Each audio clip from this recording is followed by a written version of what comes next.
Hey, everybody. This is for Spotify listeners. Spotify has introduced a new rating system, so we just wanted to put out the word and ask if you might give us a rating if you use Spotify. If not, disregard this message and on to the show. My name is Evan. This is Illiterate. My name is Taylor. I did some research this week. Oh, man, I watched some movies. This week, we are covering Rom Coms.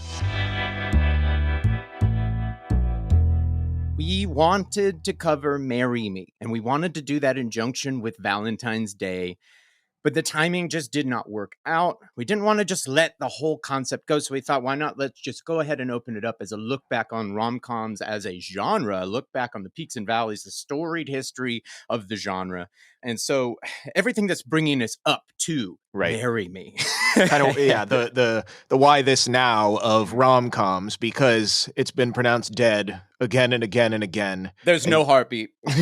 No, it's for real. I don't feel like I've seen a movie like this, marketed like this, but with this studio rollout in what feels like a decade. I could be very, very wrong, but it feels like it's been quite some time that I've seen this kind of star power from this kind of studio in this way. Yeah. This is a picture that we've just lost sight of in the last decade, which is so interesting when it feels like it was so prevalent through at least my childhood. Yeah. So that's sort of what I looked into, is the chronology and whether or not it's actually true that time and time again it's been Frankenstein revived, put together. Because as it's hilarious to me as I was looking this up, since the 70s, before the 90s resurgence that we know of with Meg Ryan and Julia Roberts and all that, said it was dead. And then Washington Post said it was dead in 2016. Variety. How many genres have we covered where there was like a certificate of death? Yeah. and then we've done this before where we've gone back and covered how noir. These genres peak and valley. They come back, they get reinvented, they wane and wax in popularity. Yeah. So a lot of the work that I pulled from is also a book that just came out this past week by Scott Meslow, journalist, called From Hollywood with Love. Chronicles more talking about very specific movies, but in this sweet spot of the 80s, 90s. So weirdly enough, I went back and watched a 40-minute making of You've Got Mail. Oh, yeah. And then I went back and refreshed myself on Sleepless in Seattle because it's the one I have seen the least of the Meg Ryan, Tom Hanks, exactly. And so then I found the filmmaker that's really responsible for what in my head, the zeitgeist in my head that is rom-coms. I found the filmmaker responsible for it all, and I went, this is my takeaway for today. So I'm not going to spoil that for now. I'm going to leave that. We'll get to all that. I just wanted to throw out a theory from me as to the scrutiny, why we're getting all this. Oh, it's dead, it's gone, it's toast.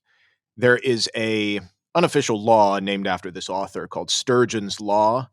And basically what it amounts to, what he said, is 90% of everything is crap, a direct quote. So kind of the way that I think of this with romantic comedy stuff is in other film pieces, if it's a mediocre sci-fi fantasy action, even if the story is crap, there's at least the CGI, the action, maybe the concept itself is interesting, but it just wasn't put out but the 90% of everything is crap is true, but then with rom-coms, it gets so much more scrutiny because in romance, it's the characters and why they can't be together, and there is none of the other fanfare around it. So if it's hard to attach to that, it's complete garbage.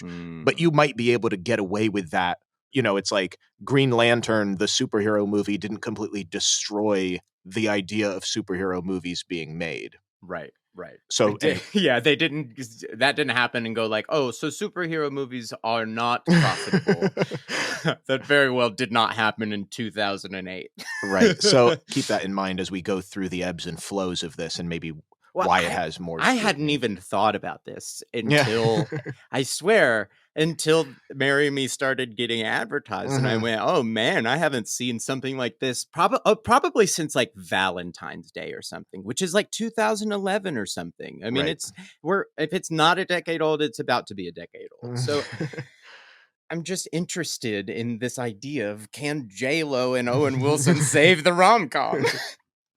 Maybe not. We'll see. Where it starts and where we talked with noir, the genre itself, maybe it's a style, it gets a little bit loose, but it has to have people falling in love in a light, humorous way. And Right. the crux of the conflict is, will they get together or not in the Right. end? Roots of this in theatrical traditions, Shakespeare, of course. Right. All the tropes. It's interesting that he's become so associated with snobby elitism, theater, Shakespearean, that kind of thing. But the rom-com was entertainment for the masses, I guess, for its time. Could be bawdy or salacious or sexual innuendo, not conservative or academic in any way. In my mind, when I think of like the earliest rom-com that I can name that like checks the boxes, I go to Some Like It Hot, but that's Yeah. 1959, and so I don't know how I don't have any context for when it emerges in its form. If this is already capitalizing on ground gained through other films up to that time, or Right. if they're striking a concept and then it started to catch on through the 60s, or I only have a reference from this. Again, I know the 80s, the 90s, and into the 2000s. Yeah. This is me stretching to go like, well, what do I know about romantic comedies? I go, this is really it. And so I don't even have any context for where it stands in the genre. Yeah. So it starts from the very inception of films, silent films, although they were less romantic and more comedy with the physical gags because they had to put the dialogue in it was more text on the visual. screen. Yeah. So 1924, 2 films came out, Sherlock Jr. with Buster Keaton and Girl Shy with Harold Lloyd. Girl Shy, if you wanted one that was less gags and more the character dynamics, but it does have one of his biggest action sequences of all time at the end. Oh, nice. Really, the rom-com doesn't come in until sound gets added in 28 with the talkies. And this, I looked into, the first rom-com screwball comedy is called It Happened One Night in 1934. That could be the title for anything. I like that title. Yeah, no, it's great. It is based on the Shakespearean idea of the comedy of manners. So basically with Shakespeare, all of the adaptation tropes that we see up into the ones we all know in the 90s are utilized in Shakespeare stuff. So She's the Man is Twelfth Night, 10 Things I Hate About You is Taming of the Shrew, Yes. Romeo and Juliet is Pretty Woman, etc., etc. The comedy of manners is a little bit of the Romeo and Juliet, the different stations in life and will it work out. So it's about this wealthy woman who runs away with this out-of-work newspaper reporter who needs a story, but she's, spoiled and selfish, and he's salt of the earth. But does he have an angle? Yes. The way this came about was Columbia Pictures, the lesser studio, the reject studio, would even get actors that were loaned out because they were falling out of favor with the other studios, or they just weren't doing anything but needed a contract. So not the highest esteem. The actress Claudette Colbert, who plays the main female lead, said at the wrap, "I just finished the worst picture in the world." And Clark Gable was in it, and there was rumor that it was because he was on the outs with his studio, but it was the fact that he just wasn't doing anything, and they paid him his rate and a half so that they would recoup the other studio. Basically, wasn't going to lose money on him not doing anything. So it wasn't the best situation, although its impact just became huge. And this is sort of an urban legend, but in it, Clark Gable takes his shirt off and he's bare-chested. And so the theory around it was that men's undershirt sales declined shortly after within. And it's kind of is it a cause and effect thing? Was it already falling out of favor? Was it the final thing that got men, or was it because the Great Depression was in its heyday and people just couldn't afford? It didn't matter. Could have been all or any. But the other thing that definitely did affect it was the Greyhound bus system features prominently in the plot because she's trying to run away and they're going. So bus travel increased nationwide. This became, and because of the Great Depression, again, people were looking for alternate ways to get around because hitchhiking then became hugely popular as well. Oh, that's fascinating. And in this, there's a big famous hitchhiking scene where Clark Gable is trying to get a ride with his thumb and it's not working. And Claudette, to me, it seems classic, but she hikes up her skirt and shows her leg and the car comes screeching to a halt. That trope of stick out your leg. That's in this movie. And surprise of all surprises, nominated for 5 Oscars. Oh my gosh. picture, director, actor, actress, and screenplay. Wow. And it was an adapted screenplay. It was based on a short story in a magazine. And what was crazy as well is that it won all of them. And that's the big five. That's the the prime. Yeah, of the that's prime. no like a smattering of technicals and some nominations. That's like those are the ones you want to get, and those you want to get nominated for them. And then if you win one, wow, it just swept. Yeah. So Claudette had such little faith in the film that she was in. She was on a train ready to leave, not even going to the awards ceremony. Wow. And they had to yank her off the train and say, come up here. She was still wearing her travel clothes. She didn't even have nice clothes on to receive the award, and then just went back on the train. This idea of winning the big five has only ever been done twice before. One Flew Over the Cuckoo's Nest in the 70s. Wow. And then Silence of the Lambs. Wow. But those are the only three. So it was a big deal. It also had, because this is one of the last, I think maybe the last rom-com before the Hays Code in 1934. So this came out 4 months before the official enforcement of everything. Okay. And of course, there were social norms at the time, but they were slyly suggestive in the sense that they are in the same room getting a break, and they put up this curtain in between them so that they're so that they can't see each other in their separate beds. And then at the end, when they're truly in love and it's going to work out, she comes around the curtain. It's a shot of the curtain dropping, and then a shot from outside, and the lights go out. Yes. And so there you go. But then again, also him taking his shirt off, a lot of stuff that would not have been acceptable before the Hays Code, but this slipped right in before that. Wow. So yeah. From then on, as we'll see, the era is kind of, it very much depends on how the culture is viewing sexuality and what's going on at the time that we get these ups and downs. You sparked something in me talking about the 1970s and the cultural things that were going on. I just wanted to throw out a couple references for our audience. So we were talking about, the woman's place in society, and then the blue collar workforce ideals matching up to each other. That really bubbling up through the 1970s. And so a couple of films that just immediately came to mind is number one, A Woman Under the Influence is a John Cassavetes film.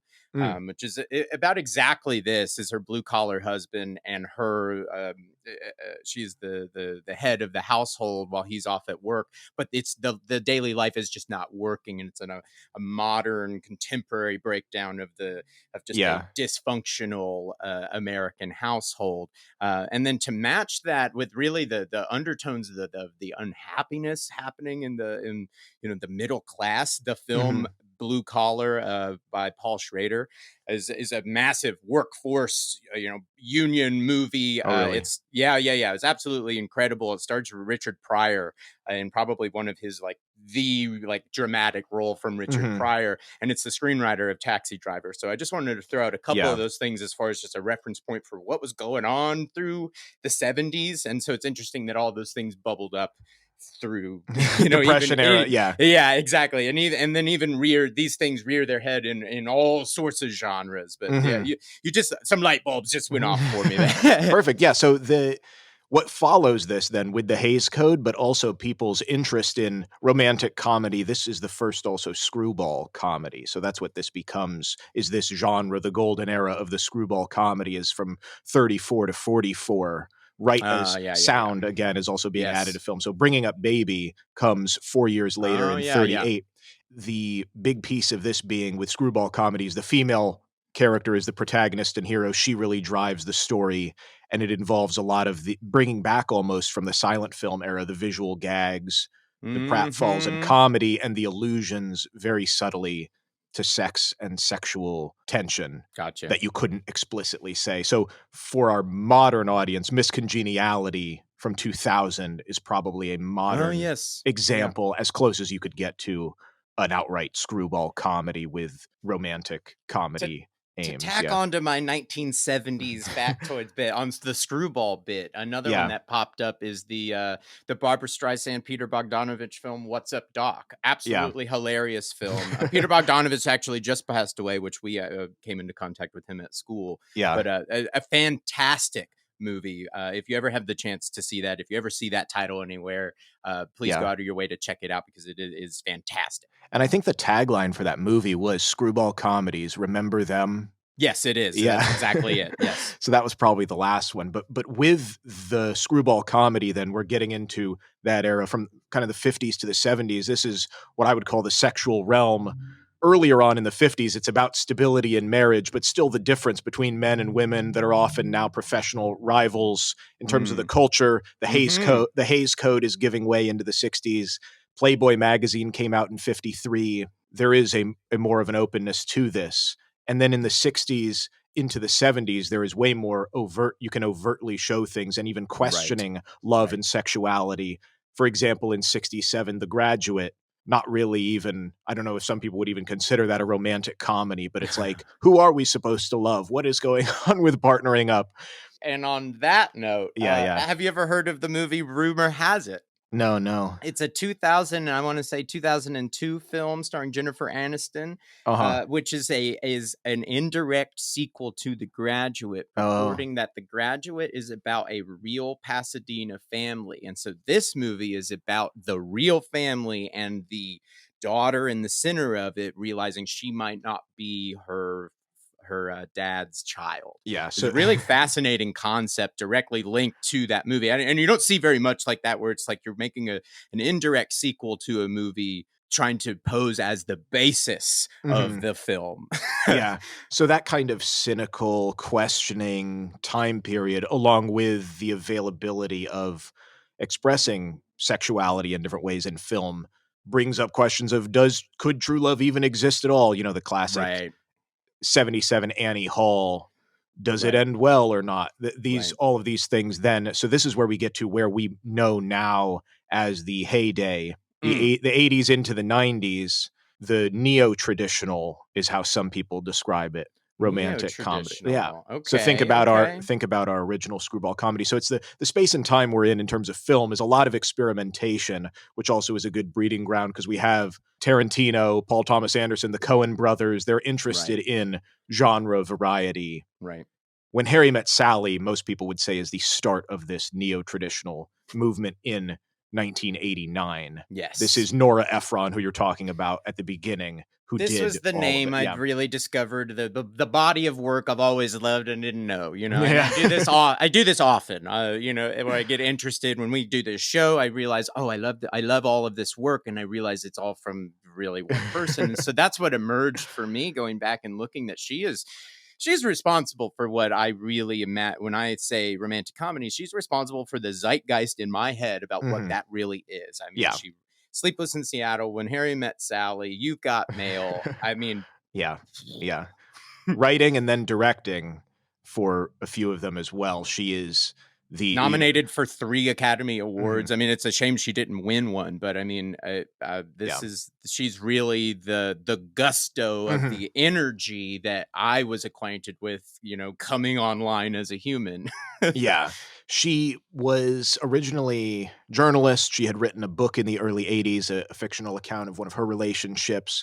She had done some Mm, screenplays and was meeting with Rob Reiner, who had just come off of Spinal Tap. yes. And Yes. they were just chatting, a general meeting. He had an idea for a lawyer movie, but they realized months later as they kept the conversation, oh, we're more interested in the differences between men and women and a Right. relationship movie. 5 years later from when they first met was when the film came out. So it's not a flash in the pan, fly by night. We're just going to, it really marinated on making this idea Yeah. come to pass. And then Pretty Woman came out the very next year in 1990. Wow. Yeah. So this era is not the dismissal of romance as it was into the late 70s, but wanting romance.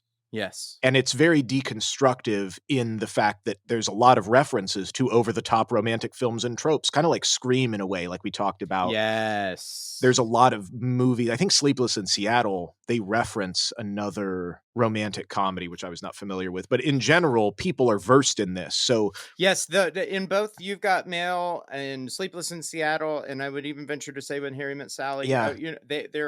There's this. on the edge, the peripheral accoutrement has this romanticism back to the old romantic comedies of like, oh, this aspiring to that's what love is. So why To if Clark that's what love Gable, is, why yeah. don't I recognize it in my modern day, in my everyday now? And so when you find things like Sleepless in Seattle, it's a widowed husband looking, Yeah. thinking he's falling in love with somebody through radio, Mhm. through long distance, and then you've got mail, you've got two people falling in love through email, and Yeah. that's an adaptation of a of a play Yeah. that went through several different concepts, but this both of these, a lot of her work hinges on this yearning, this reaching Mhm. for this idealism of what romance is supposed to be, but not understanding how to define that or find it in modern day. Yeah. It's very interesting that all of those things really are prevalent through each one of those works. Definitely, as it ties into what's going on culturally, so many Yeah, changes with a lot of them with Nora Ephron's definitely have to do with exactly. technology, but, in terms of the characters too, some of them are outright disdainful, but they want a second chance to get love right, or they're Right. doing everything, like you're saying, in modern life that you should, but why. Yeah. So, like, if you wanted to update "You've Got Mail" for a new generation, you replace that that mechanic with Tinder or some sort of that Yeah. that would be an example of how doing it badly, an example of how to update it for a new Yeah. a modern audience. So this genre booms in this time. Some numbers: in 1998 and 1999, 3 of the top 20 highest grossing films were rom-coms. God. So that's Yeah. that's a decade after When Harry Met Sally, the first one of this neo-traditional movement, which builds us into getting to the dark period, but the 2000s. So like I said, Miss Congeniality came out in 2000. This is where it shifts a little bit away from let's think about what we're doing with this genre to more of the what I would call like the guilty pleasure phase, the Hmm. pejorative chick flicks, where Mm-hmm. the reason the movies became so redundant is because they kept getting made in the same way and they're cheaper to make and almost eating its own tail. Like it was Right. you would watch these in your home with a pint of ice cream because that's how it was good and It made you feel good. became From a But studio then, standpoint, it became how many they could put out a year, how yeah, many they could package. Oh, we get these two cast members together. Oh, and in that's in San Francisco, perfect. And this one's in Europe. Okay, great. And then this one will yeah, be through the safari. It seemed like for 10 years this was the standard studio fodder through the yeah. 2000s, and it seemed like you could go to the movie theater on any given weekend and have your choice between at least two or three romantic Right, comedies. and the true nail in the coffin being that, like, the woman eating the pint of ice cream watching this would be the start of one of these movies, like, it was Exactly. That yeah, is Meg Ryan at the beginning of like, well, what does modern love look like for me? yeah, Like right, and that's an example of how to reinvent it over and mhm, over again. and then the other thing being that gender politics, heteronormativity, whiteness, this was also changing, but it was not changing in the movies themselves. The numbers, again, really don't lie. So Pretty Woman in 90 had a $14 million budget and made 450 million worldwide Mm. or thereabouts. And then My Best Friend's Wedding, which was in 97, so 7 years later, with Julia Roberts, again, Cameron Diaz, 38 million budget and brought in 300 million worldwide. But Hmm. then once we start getting into the dark period into the 2000s, like The Proposal with Sandra Bullock and Ryan Reynolds. Right. But that's a perfect example of when I think audiences started, smelling the formula, Right, the right. packaging of it all. Right, I had 'cause I think forgotten about that movie until you said it, the title, and I instantly remembered everything at the trailer, the cover art. I yeah, went, yeah. this is the The same breadth thing over of and over again. Yeah. this is the essence of what was happening at the time and why it just glazed over, at least me. Yeah. And I didn't even realize when these things disappeared. Right. So, like, Fool's Gold, Kate Hudson and Matthew McConaughey, Right.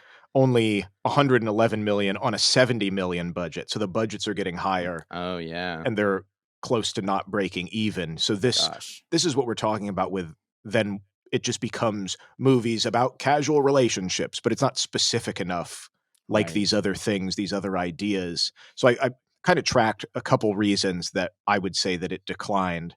one of them, as we're saying all these names that you're recognizing, finding stars that have chemistry. Right. A lot of that is because stars don't want to do 10 rom-coms in a row. Right. That's the change of the studio system and other things where it's like, oh yeah, we'll loan you Clark Gable from the 30s. Do you know how crazy it is that Tom Hanks and Meg Ryan starred in that many movies together? It's bananas that they were okay with doing that. Yeah. That's just not how things are done anymore. It's not you don't want to do that. You know, you have to be Tom Hanks and Meg Ryan. So that's a vestige of the past. And then what replaced that in the 2000s is these bawdier, male-centered, straight-up almost comedies, like all the Judd Apatow, Seth Rogen. There's still a light romantic element to all of them, right? If not an overt element to them, but it isn't the same style or tone. Right. By in that film, we've got Knocked Up, where now these two people have a literal child that they share between them. But will they be together? Yeah, but the tone is not the optimistic rom-com with the chemistry between the You're leads. on the other side of the fence. That's how far it had gone. Is well, let's go to the other side of this, where you have passed the point of no return, and now you're still unsure. Which that's an example of how to reinvent it. Well, we've done this, but we've never traversed to the other side, gone a little risque. That's when I'm thinking about genre, I'm starting to respect Knocked Up a little bit. So there was a place for it, but when people are saying oh, it's dead, you're right. The Tom Hanks, Meg Ryan stuff sort of got replaced with this. Yes. What also got replaced is directors as a fixture of the genre. So John Ford with westerns, Hitchcock with thrillers, Spielberg with blockbusters, who then shepherds J.J. Abrams on, etc. Right. Who can be the figurehead of this? The iconic ones have passed or moved on. Nora Ephron passed away. Who did she train? Yeah. I mean, who took up that mantle? And I can't, nobody, Who's the rom-com director in the same way that you think of these other directors? It just didn't happen. The reason, number 3, that didn't happen is studios are moving away from mid-budget movies, which we've talked about before. Rom-coms, melodramas. The $20 to $40 million movie disappeared and is still very much gone. Yeah. Nancy Meyer was actually one of these figureheads in the 2000s that was a rom-com director. She did What Woman Wants, Something's Gotta Give, The Holiday.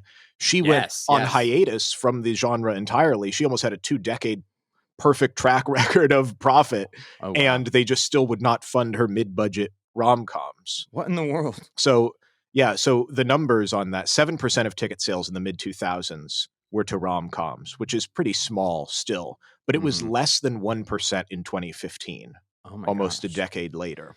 Yeah, this is so fascinating that this has happened over the last decade, and I didn't even consider it until the last 2 weeks that these movies all but disappeared. And that is why Marry Me stuck out to us, because you wouldn't, number one, it is based on a book, which we're not going to be able to get into, but that's crazy in itself. But when I saw the trailer for it, I went, I haven't seen a trailer for a movie like this in a long time. I started to feel weird, because I missed something I never liked. But not that I didn't, and I have to admit, 13 going on 30 is one of my absolute favorite movies. Absolutely. And probably my top 15 easy. I did not notice these things completely disappearing from cinemas. Yeah. Some of the cultural stuff, and the reason maybe it wasn't noticed is because cultural things also changed. It sort of hurt that audiences or critics spoke about them in a certain way, constantly being deemed chick flicks, give it this unworthiness of serious consideration. And then also it's almost like it would be relegated to streaming fodder now. That is exactly where and when you want it, and that would be where you would make it. Now, from a studio perspective, what you would make it exactly for. And then with that negative assumption of the material, it's also then people are tired of the notion of a woman's life being incomplete if she's single into the 2000s. A lot of that is changing. And then the real life negative side effects, I'll post the link. There's some studies, and it has to be loose, but on the effect of expectations with real life versus is watching rom-coms bad for your love life? There was a study that deemed that people watched ones that had something to do with pursuing love at all costs. They were more okay with stalking. It was these loose correlations, but even still, we covered that in our episode on You, that is making a stab at that. But that then becomes a thought in the 2000s as we become more media literate of, is this actually helping me? with Right. my love life. And then the last piece. Well, I Yeah, want to go go ahead. back to 2015. The 1% Right. rom-com, the 1% rom-com ticket sales. Is that just Trainwreck? Maybe, yeah. Is that just Judd Apatow and Amy Schumer's Trainwreck? Because I'm like, this might be one of the ones that popped up over the last decade that I actually did see and Yeah, remember, and like, okay, they did put money behind this. It was a success, but it did not spawn yeah, a bunch of sequels or people trying to imitate it and redo it. It yeah, did not breathe life into the genre. While it was funny, it was still just a flash in the pan. So I was yeah. just, and that 1% ticket Less than sales, I'm like, 1%, yeah. yeah, I'm like, that had to be just be that one movie. Yeah. But that's also the piece of, oh, well, who's going to want to do this 10 times in a row? Like we said before, all the factors coalesce. The last What? one being it's the same white faces that we've seen over and over again. Right. I saw that somebody looked at the top 80 romantic comedies in this time frame, and 93% of them are between a straight white man and a straight white woman. So Mm-hmm, mm-hmm. in the 2000s, that is completely declining as far as what are we seeing in real life? Right. Is that Right. the case? No. So that leads us to, and you had mentioned what's happening now, streaming services filling the demand. This is where romantic comedies have gone, not to die, but to thrive. Yes. They're let free in their pasture to roam and run as fast as they get all the snacks they want. It's Yeah. Valentine's Day every day. Yeah, yeah. Netflix has become a leading producer in the genre, and the business side of it, because whereas studios wanted to reach the broadest audience with the most appeal, so you get Meg Ryan and Tom Hanks over and over again, streaming with the algorithms wants to appeal to very specific audiences, and a lot of them.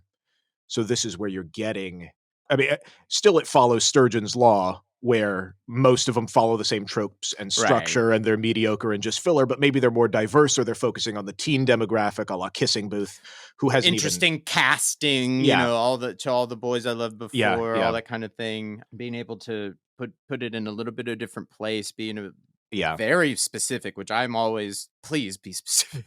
That's where Yeah. people find relevance and empathy in the specificity of Mhm. things, even if it's something you can't relate to. If you can emote if you can relate to it, you're Yeah. good. But oh man.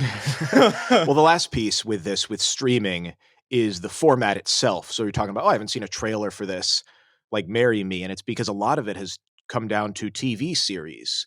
And maybe Mm, this, in my mind, has to do with the thoughts on culture as it relates to relationships, where we are seeing them as more of a process and a longer thing. And it's not just a wedding at a the 2 hour end. plot, yeah. Yeah, and why that works now is kind of like in the 1930s, like what love is like, where marriage is the end goal. I found that those 18 or older that are married has gone down 22% from 1960 in the US. Really. And the number of adults living alone has gone up to 42%. Oh wow. So these ideas in these movies of, oh, this is a crazy coincidence, and then we meet and then we fall in love, but it's not right, but yes, it is, and now we're together forever. People prefer TV series like Right. Insecure, Crazy Ex-Girlfriend, Jane the Virgin, where it's a process and you see the ups and downs, and maybe the end goal is not we're Right. getting married and Right. that's the end. So that, I think, is where we sit with the streaming services, that they're able to provide some different things than people remember from the 90s as being this. And they still, like I said, they still follow a lot of the tropes and structure and the what Yeah. makes the genre work. Will it, or will they will they won't get together in the end?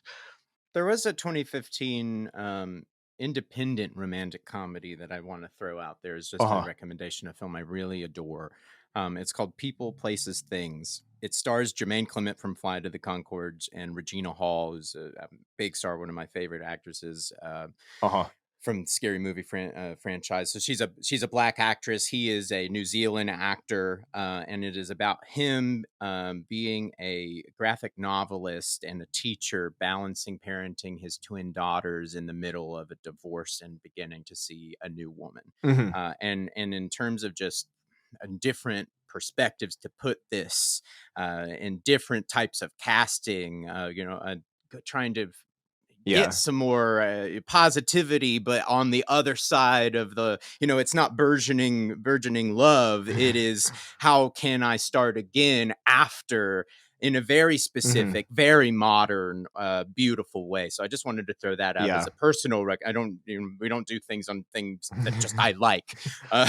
So this is a personal one that I did happen to catch. It came out in 2015 that I really do recommend as being just specific and modern and fresh, in terms of you're looking for something that's a little less cynical but modern, culturally, up to date. This is what you want. And we'll post links to all the stuff that we talked about if you want to see any of the trailers or watch any of the pieces of media that we mentioned in this. That'll all be in the show notes. I wonder what we would even call this new era, or it's kind of like it's being built up, and there isn't a lineage to follow, in the sense of like Crazy Rich Asians was really popular because it did do a lot of these things, but then is it what's following that?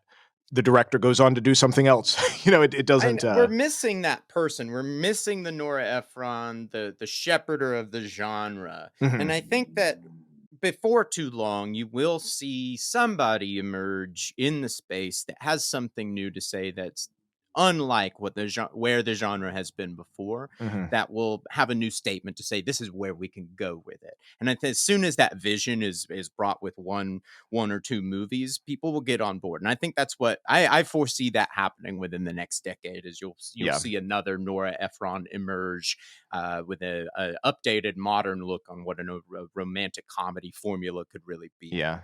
Or, to our audience, is that person already out there? Yeah, that very well might. Probably already has a great amount of work under their wing already, and I'm just an ignorant jerk. But that's where you come in, audience. Please reach out to us at ILLITERATE-POD. Let us know what you think about the rom-com genre and where it's going. Yeah. What did we miss? Did we miss like a big one that everyone loved and we would just have no idea? Because that's totally a thing that could happen. Yeah. And then if you've hung along with us, Evan had some thoughts on the Oscars that are coming out recently. The Oscar nominations were just released, and what do you know? We are all over it. So if you don't follow along every week, now is a good time to look at the nominations, because we have episodes on so many of these. Don't Look Up, Dune, Nightmare Alley, Power of the Dog, Being the Ricardos, The Eyes of Tammy Faye, Cruella, No Time to Die. Oh God. Yes, for real. And so we take a look back through our episodes and catch up on the nominations. I think that the show is the 27th of February, so there's a couple weeks, and we'll see what we'll be talking about on the back end of the Oscars. So but if you want to know why people are talking about these, why they got nominated, the backstory behind it all. If you were listening last week, I told you Jessica Chastain would get nominated. I flat out, I did not say she will be nominated for an Academy Award, but for the first time, I walked away from a movie going, Jessica Chastain killed it. Yeah. Like, she's always good, but she's always Jessica Chastain. Jessica Chastain was nowhere to be seen in Eyes of Tammy Faye. So I just wanted to throw that out there. But thank you guys for listening so much. Really appreciate you sticking with us. Yeah, reach out to us at ILLITERATE-POD on Instagram, and we will catch you next week.